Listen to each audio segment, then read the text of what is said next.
Hey guys, Erwan Heussaff here. We are at Landers once again, talking about products and trying to explain them and shed some light on ingredients that you maybe don't know much about. Today we're talking about that ingredient that everybody loves to hate, simply because we know it's probably not that good for you, but we can't have enough of it. It is absolutely everywhere. We never are really sure which one's the best for us. There's a lot of different marketing campaigns that would have you believe that certain ingredients or certain types of sugar are better than others, but we're gonna go through that one by one. First, let's talk about the process. Sugar is made by simply boiling some freshly extracted cane juice, which then produces crystals that are rich in molasses. Some sugars are actually made from beets or other types of ingredients where you can extract some sweetness from it.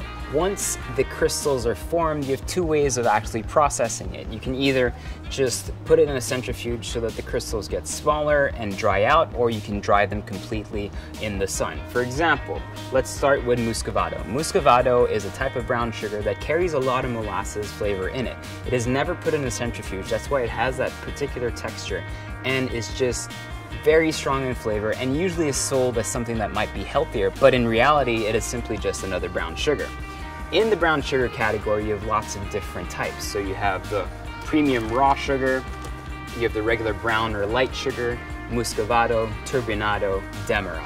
Those are all different types of brown sugars that just have varying amounts of muscovado in there. Dark and light brown sugar are usually white sugars that just have added molasses to it. Whereas raw sugar, turbinado, muscovado, or even demerara are just those same sugar crystals with varying amounts of molasses in them at different times of the process.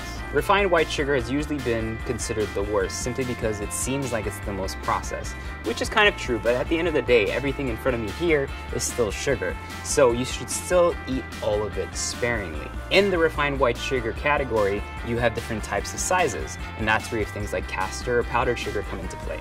Finally, let's talk about other natural occurring sugars. You have the fructose found in fruit. The thing that fructose has over other types of sugar is that the fructose is processed differently by your body and can actually be used as nutrition.